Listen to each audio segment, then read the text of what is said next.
In today's video, I'm going to show you exactly how to create a checkbox column in Coda, so you can start tracking yes or no values with a simple click. Coda is a powerful all-in-one doc that blends documents, spreadsheets, and apps, and adding checkbox columns is one of the most practical ways to manage tasks, track approvals, or keep an eye on progress. If you find this helpful, please like and subscribe, and let's get started.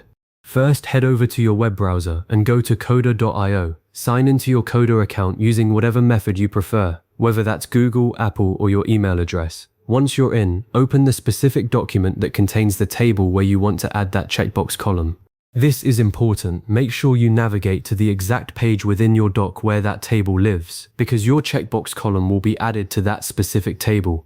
If you haven't created your table yet, no worries. Just make sure you have one ready, because the checkbox column needs a table to live in.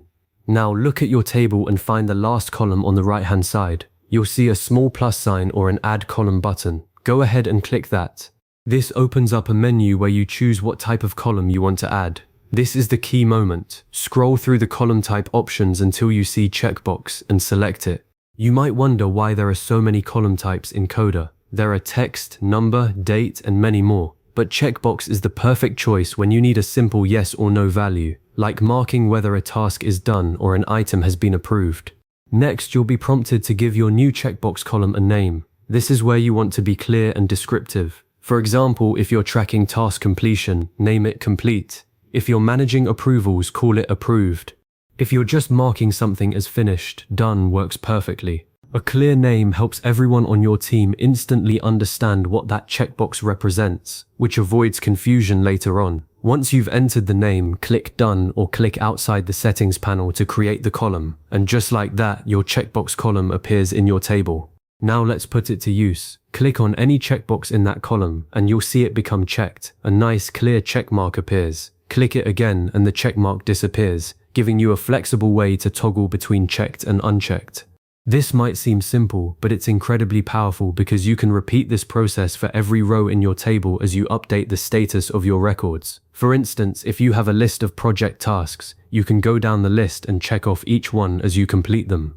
Coda automatically saves your changes as you go, so you never have to worry about hitting a save button. Your checkbox column and all your updates are stored instantly. Take a moment to review your table and make sure all the checkboxes accurately reflect the current status of each item. If something is marked wrong, just click it again to correct it. Because Coda saves in real time, your table stays up to date without any extra effort from you.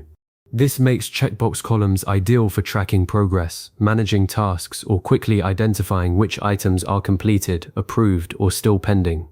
Let me share a few expert tips that will help you get the most out of your checkbox columns. First, always use clear column names that describe exactly what the checkbox represents. This keeps your data self-explanatory for anyone who views your doc. Second, use checkbox columns specifically for completed tasks, approvals, or simple yes or no values.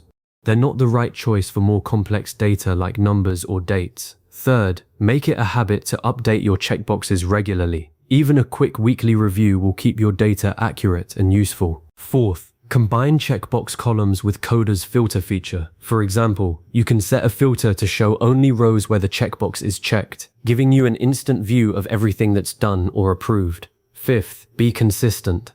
If you start using a checkbox column in one part of your doc, use the same naming and logic in other places so your workflow stays smooth. Finally, review your table periodically to ensure the checkbox status is up to date. Routine check-ins prevent outdated data from causing confusion.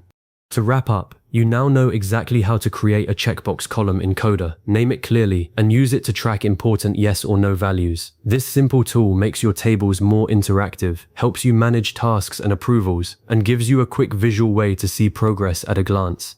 As a next step, try combining your checkbox column with a filter or a formula to automatically count checked items. That's where the real power comes in. If you found this helpful, save this video or bookmark this page so you can revisit these steps anytime. Thanks for watching, and happy tracking.